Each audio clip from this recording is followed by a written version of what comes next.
नमस्कार सभी को सादर प्रणाम। मैं अनूप कुमार और आप देख रहे हैं भारतीय न्यूज़ 24। आज हमारा एक खास प्रोग्राम हम आप लोगों के लिए लेके आ रहे हैं, जिसमें बॉलीवुड, समाज सेवी जो लोग हैं, राजनीतिक जो लोग हैं, उनसे हम बातचीत करेंगे। इसी को लेके आज हमारे प्रोग्राम की शुरुआत है, जिसमें एक बॉलीवुड का उभरता हुआ युवा चेहरा ललित पहलवान जी हमारे साथ है, उनसे बात करेंगे। ललित जी, आपने इंजीनियरिंग की हुई है, इंजीनियरिंग करके बॉलीवुड में आना। नमस्कार अनूप जी, पहले बताइए कैसे हैं आप? बढ़िया है। अब आपके सवाल पर आते हैं, इंजीनियरिंग और बॉलीवुड। देखिए, वैसे तो काफ़ी लोग अब हो गए हैं हमारी कम्युनिटी से भी, जो इंजीनियरिंग और बॉलीवुड करके यहाँ पर हैं, पर फिर भी आपके सवाल का जवाब मैं देता हूँ। देखिए, इंजीनियरिंग एक ऐसा माध्यम है। नहीं, हमारे हरियाणा में अगर ऐसा कुछ होता है तो बाद में वो कलाकार कहते हैं कि इंजीनियरिंग हमने घर वालों के दबाव में कहता, हमारा कभी से इंटरेस्ट बॉलीवुड में था। इस प्रकार की तो कोई बात नहीं है। नहीं, देखिए, मैं एक बहुत ही महत्वाकांक्षी छात्र रहा हूँ। छात्र नहीं, मैंने अपने जीवन में महत्वाकांक्षा को बहुत बड़ा स्थान दिया है। तो जैसा कि हमारे देश में होता है कि साइंस स्ट्रीम महत्वाकांक्षा का अल्टीमेट स्टॉप माना जाता है, और वहीं से निकलकर हम लोगों ने भी इंजीनियरिंग की प्रिपरेशन की, खूब पैशन के साथ इंजीनियरिंग का एंट्रेंस एग्ज़ाम भी दिया, IIT का एग्ज़ाम क्लियर भी किया, दिल्ली कॉलेज ऑफ इंजीनियरिंग से बीटेक किया इलेक्ट्रॉनिक्स एंड कम्युनिकेशन में। उसके बाद जब कॉलेज पहुंचकर खुद को एक्सप्लोर करना शुरू किया तो समझ में आया कि हम जो करना चाहते हैं अंदर से, वो शायद इंजीनियरिंग नहीं। तो इससे एक चीज़ और मैं समाज को संदेश देना चाहूँगा, बताना चाहूँगा हमारे एजुकेशन सिस्टम के बारे में। वो ये कि शायद हमारे एजुकेशन सिस्टम की एक ये खामी भी है कि बच्चों को इनिशियल स्टेज में, जो 10वीं से 11वीं में ट्रांसफॉर्म कर रहे होते हैं, तो उन्हें एक्सप्लोर करने के उतने मौके नहीं दिए जाते जिससे वो अपने करियर ऑप्शन को सही चूज़ कर सकें। एक्सपोजर उतना नहीं है शायद, तो यही एक रीज़न रहा कि शुरू में शायद समझ नहीं आया। इंजीनियरिंग में के दौरान खुद को एक्सप्लोर किया तो पता चला कि नहीं, story telling, roaming and exploring new places was my something I always wanted to do. That's why हमने रुख किया फिर डायरेक्शन की तरफ, फिल्म डायरेक्शन की तरफ, और शुरुआत दिल्ली से की, पंजाबी एल्बम से की। धीरे धीरे सफ़र जो है कारवां चलता गया, लोग जुड़ते गए, हम आगे बढ़ते गए और बॉलीवुड तक का सफ़र तय किया। आप अपने नाम के पीछे पहलवान लगाते हैं, पहलवान लगाने के पीछे आप पहलवानी करते हैं या करते थे, या नाम की ये पहलवानी है? देखिए, मैं पहलवानी बिल्कुल नहीं करता हूँ। हाँ, इस चीज़ से मेरा थोड़ा इमोशनल जुड़ाव ज़रूर है। मेरे दादाजी पहलवान रहे थे, उनको ये उपाधि दिल्ली केसरी जीतने के बाद मिली थी पहलवान की। काफ़ी उन्होंने जंगल लड़े अपनी ज़िंदगी में, बहुत संघर्ष किया और अपनी अलग पहचान, नाम बनाई। आज हम जहाँ भी हैं वो उन्हीं की वजह से हैं। तो एक शायद मेरी उनके प्रति आस्था है, उनके नाम को अपने नाम के साथ जोड़ के रखना चाहता हूँ, जो मुझे ज़िंदगी में हर वो चीज़ करने की हिम्मत देता है, हर वो चीज़ पाने की हिम्मत देता है जो मैं पाना चाहता हूँ। इसलिए मैं नाम के पीछे उनका नाम जोड़ के। आपने बॉलीवुड में कई प्रोजेक्ट किए हैं एज ए असिस्टेंट डायरेक्टर जी जैसे बड़े प्लेटफार्मों के साथ। अब बॉलीवुड से भोजपुरी में रुख करने का कोई खास वजह? हाँ, देखिए, भोजपुरी, पहले मैं अपने आपके दर्शकों को, भारतीय न्यूज़ के जो दर्शक हैं 24, भारतीय न्यूज़ 24, उनको बता दूं कि हमारा जो अगला प्रोजेक्ट है, मैं जो एज अ इंडिपेंडेंट डायरेक्टर अगला प्रोजेक्ट करने जा रहा हूँ, एक फुल लेंथ फीचर फिल्म है। एज अ इंडिपेंडेंट डायरेक्टर मेरा पहला प्रोजेक्ट है, तो जाहिर है मेरे दिल के बहुत करीब है। भोजपुरी की तरफ रुख करने का एक तो इमोशनल एंगल भी है। मेरा आधा परिवार आरा ज़िले से आता है, जो भोजपुर का हृदय है।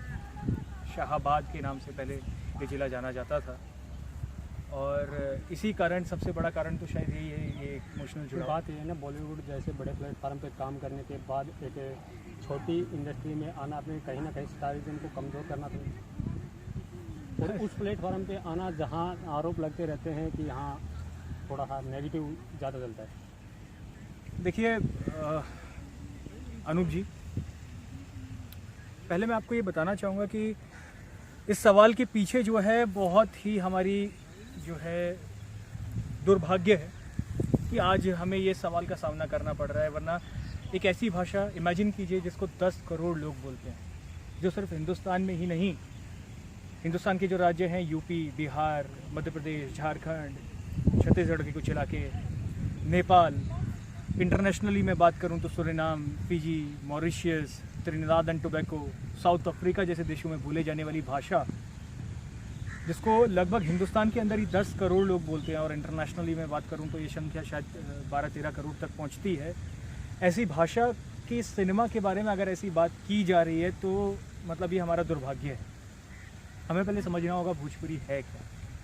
एक बहुत ही कल्चरली रिच लैंग्वेज, जहाँ पर ना तो महान हस्तियों की कमी है, ना ही यहाँ पर कलाकारों की कमी है, ना ही यहाँ पर कल्चर की, संस्कृति की कमी है। हमारी संस्कृति भी बहुत रिच है। ये वही संस्कृति है जिसकी छठ पूजा आज अमेरिका और लंदन में फॉरेनर्स मनाते हैं। इसकी गूंज वहाँ तक है और आज हम अपनी संस्कृति से मुंह मोड़ कर बैठे हैं। ये वही संस्कृति है, जैसा कि हम देख रहे हैं हमारे पीछे राष्ट्रपति भवन है, जहाँ से देश के पहले राष्ट्रपति डॉक्टर राजेंद्र प्रसाद आए, जिनके कहने पर नाजिर हुसैन साहब, जो आमिर खान के चाचा जी हैं, उन्होंने पहली फिल्म भोजपुरी में निर्माण करने का बीड़ा उठाया। गंगा मैया तो है पियरी चढ़ाई वो, जिसने 1963 के दौर में पहली फिल्म भोजपुरी की 80 लाख का बिजनेस किया। गंगा किनारे मोरा गांव 1984 में बनी फिल्म 4 करोड़ का बिजनेस किया 1984 में। शोले के बाद सबसे ज़्यादा बिजनेस करने वाली वो फिल्म थी जो एक भोजपुरी भाषा की थी। और क्यों हो भी क्यों ना, भोजपुरी कोई माइनॉरिटी लैंग्वेज नहीं है हिंदुस्तान की। ये पिछले कुछ सालों का जो दौर चला है, जहाँ पर फुअड़ था, अश्लील था, गंदे गाने, जो जैसा हमारा समाज बिल्कुल भी नहीं। आज के टाइम में अगर भोजपुरी को देखें तो अपने सितारिज़म कामयाब रखने के लिए लगभग कलाकार फोड़ता पेश कर रहे हैं। जी, मैं वही आपको बताना चाह रहा हूँ, बिल्कुल सही बात आपने की है। तो ये पिछले 10-12 सालों का ही ट्रेंड है। भोजपुरी ने या तो फिल्में ऐसी बनती थी, ना ही हमारी संस्कृति ऐसी है। ये हमारा बहुत, जैसा मैंने कहा, ये हमारा बहुत बड़ा दुर्भाग्य है कि ये इंडस्ट्री भोजपुरी समाज की पहचान बन गई है। ऐसा नहीं है, ना ही हमारी संस्कृति ऐसी है, ना ही हमारे, जिस तरह से बहुत ही अदब वाली संस्कृति है हमारी, बहुत इज्जत के साथ हम अपनी महिलाओं को देखते हैं। और यहाँ देखिए तो ये जो कल्चर है, ये जो रीजन है, इसको बोलने वाले लोग भी बहुत हैं और रिच भी बहुत है। फिर तब भी भोजपुरी फिल्में जो हैं ऐसी क्यों बनने लगी, उसका सबसे बड़ा कारण यही है। ये उसका कारण वो लोग नहीं है जो गंदा काम कर रहे हैं, वो तो अपना काम कर रहे हैं, वो करने ही ये आए हैं। इसका सबसे बड़ा कारण है वो लोग जो अच्छा काम कर सकते हैं और वो मुंह मोड़ के बैठे, वो प्रयास नहीं करते, वो आगे नहीं आते। शायद इसी की कमी थी जो मैं अभी कर रहा हूँ, शायद इसी प्रयास की कमी थी जो मैं अभी ले रहा हूँ। इस प्रयास के पीछे एक बहुत ही बड़ा हाथ हमारे जो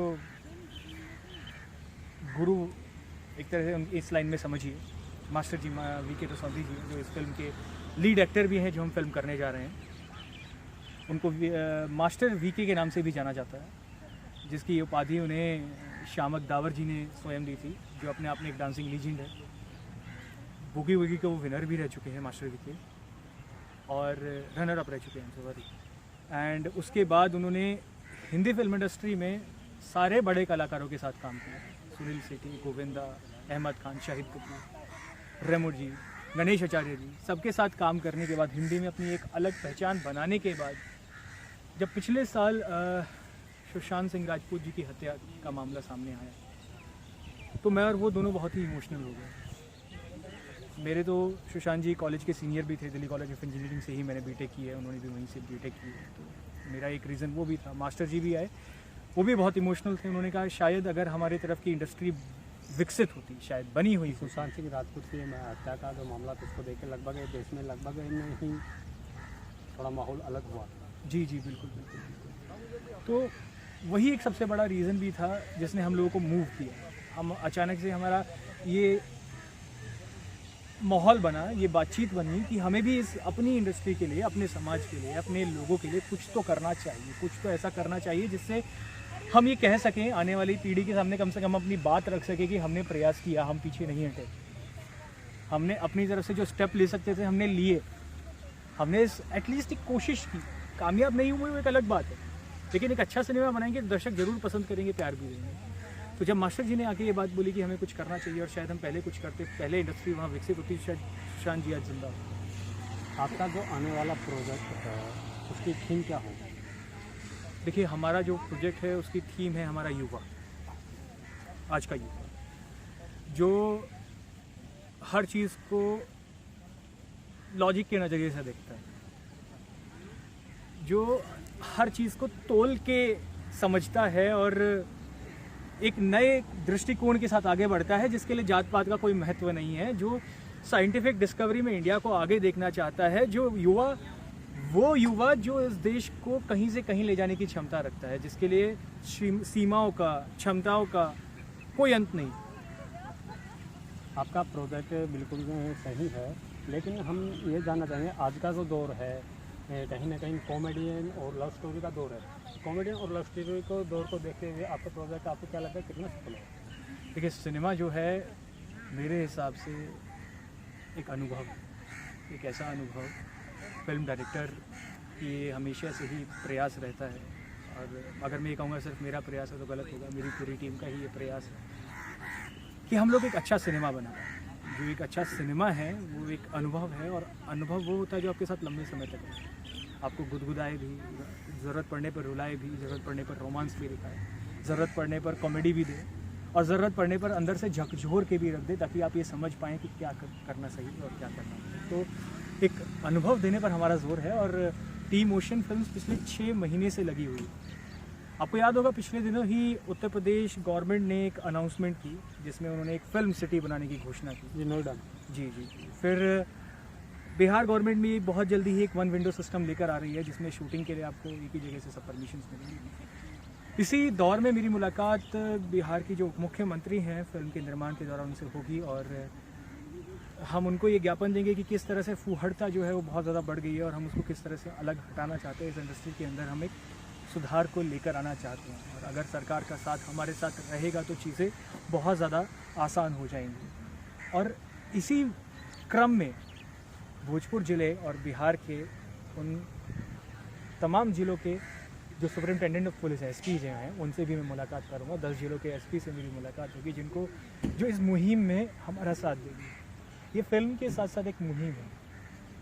पिछले 6 महीने से मेरी पूरी टीम और मैं हम सब लोग डायरेक्शन के साथ साथ में एज ए समाज सेवी भी इसके प्रोजेक्ट को लेकर चल रहे हैं। देखिए, मैं ये मानता हूँ हम किसी भी प्रोफेशन में हो, समाज के लिए ही हम कर रहे हैं जो कर रहे हैं। आप उसको सेवा का नाम भी दे सकते हैं। समाज को देना तो हमारी सबसे बड़ी जिम्मेदारी है, क्योंकि समाज से ही हमें जो मिला है वो समाज से ही तो मिला है।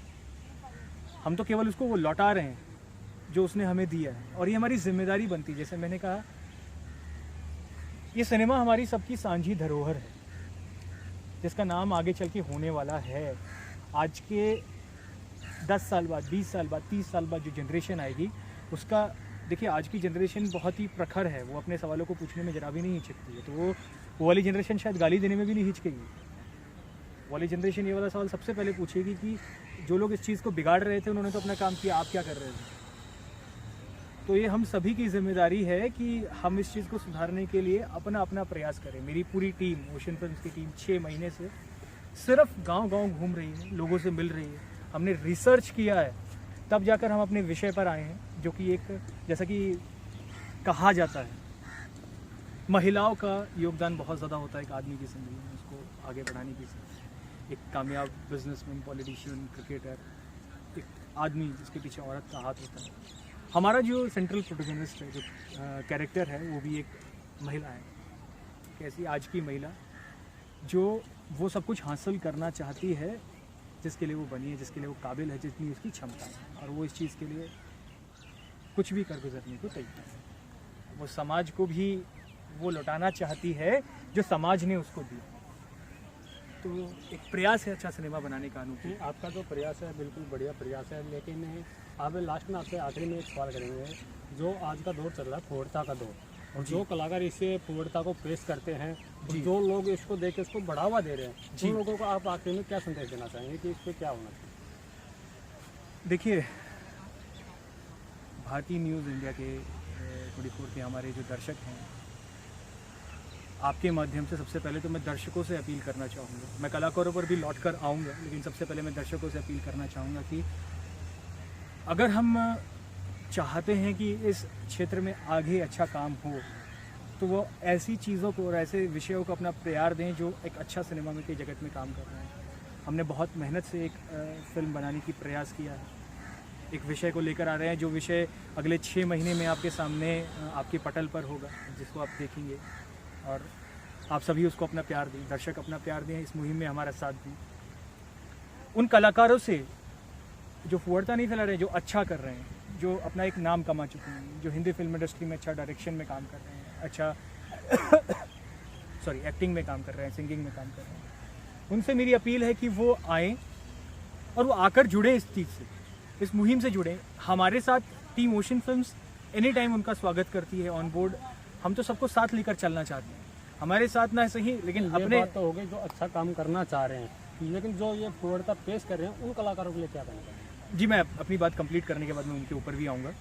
मैं उनको सबसे पहले यही आपके माध्यम से अपील कर रहा था, जो अच्छा काम कर रहे हैं, कि जुड़ें और इस मुहिम को आगे बढ़ाएं, क्योंकि हमारी जो मातृभाषा है उसको हमारी ज़रूरत है। भाई जो गलत काम कर रहा है वो तो कर रहा है, वो रुका थोड़े ना है, वो तो कंटिन्यूसली अपना काम कर रहा है, लेकिन आप क्या कर रहे हैं? मेरा सवाल आपसे है कि आप क्यों सो रहे हैं? आप आएँ, आप उठें, आप अच्छा काम करें, क्योंकि ये कलेक्टिव एफर्ट है, मेरे अकेले के करने से नहीं होगा। मेरी टीम पूरी मेरे साथ लगी, मास्टर जी मेरे साथ आए और तमाम लोग मेरे साथ जुड़े हुए हैं, तब मैं आज यहाँ पर खड़े होकर इस विषय के बारे में ये सब बात बोल पा रहा हूँ और एक अच्छा सिनेमा बनाने की तरफ स्टेप ले पा रहा हूँ। हमारी मातृभाषा को हमारी ज़रूरत है आज के समय में। अगर हम नहीं खड़े होंगे तो हम शायद कभी भी खड़े नहीं हो पाएंगे इस चीज़ के लिए। जैसा कि हम पार्लियामेंट के सामने हैं, पार्लियामेंट हमारे बैकग्राउंड में है, तो राजनेताओं से भी मेरी यही अपील है कि वो हमारा मदद करें, सरकार हमारी सहायता करे, क्योंकि सरकार के जुड़ने से काफ़ी चीज़ें बहुत ज़्यादा आसान हो जाती हैं। सिस्टम जब आपका सपोर्ट करता है इस भाषा को उठाने के लिए, इस सांझी धरोहर को उठाने के लिए, जिस पर हम सभी का बराबर का हक भी है और उसको सुधारने के लिए हमारे सबकी बराबर की जिम्मेदारी भी है, उस सब के लिए हम सब साथ में आगे आएँ और इस चीज़ को संभालें, इस चीज़ को सुधारें। अब आखिर में आपकी बात पे मैं आता हूँ। उन लोगों के प्रति मेरा यही संदेश है जो फूहड़ता को प्रमोट कर रहे हैं, जो ऐसे गानों को प्रमोट कर रहे हैं। देखिए, आपके गैर जिम्मेदाराना व्यवहार की वजह से आज भोजपुरी समाज की जो पहचान है वो ऐसे ही गानों से की जाने लगी है। लोग इज्जत की बजाय गालियां दे रहे हैं। अब आप बस कीजिए, अब आप बस कीजिए, आपका बहुत हो गया, क्योंकि इतिहास किसी को भी नहीं छोड़ता। इतिहास ने उस औरंगज़ेब को भी नहीं छोड़ा जो अपने आप को एक तानाशाह समझता था, जिसने सारे कल्चर की ऐसी तैसी करके रख दी हिंदुस्तान की। इतिहास किसी को भी नहीं भूलता है, आपको भी नहीं भूलेगा। वो दिन दूर नहीं जब आपको जूते पड़ेगी आपकी इन्हीं हरकतों की वजह से। तो एक जिम्मेदाराना व्यवहार आप कीजिए और ऐसी चीज़ें मत कीजिए जिससे हमारे कल्चर को एक हीन भावना से देखे जाने लगे। हमारी जो संस्कृति है जो बहुत प्यारी है, जिसके अंदर बहुत मिठास है, जिसके अंदर बहुत ही रस है, उसको लोग इतनी अश्लीलता और इतनी हीन भावना से, आप रुक जाइए, आप थम जाइए। तो ये हमारे साथ है बॉलीवुड के उभरते हुए युवा डायरेक्टर। अब ये बॉलीवुड से भोजपुरी जो इंडस्ट्री है जिसमें फूहड़ता चल रही है, उसको लेके एक प्रोजेक्ट लेके आ रहे हैं जो देश के युवकों के लिए है, महिलाओं के लिए है। तो हम भी आप लोगों से अपील चाहेंगे कि ये जो फूहड़ता का दौर है इसको छोड़ करके आप इस प्रकार के प्रोजेक्ट देखें जिससे समाज को बेनिफिट हो और देश हित में हो। दिल्ली से विनोद कुमार के साथ अनूप कुमार की रिपोर्ट।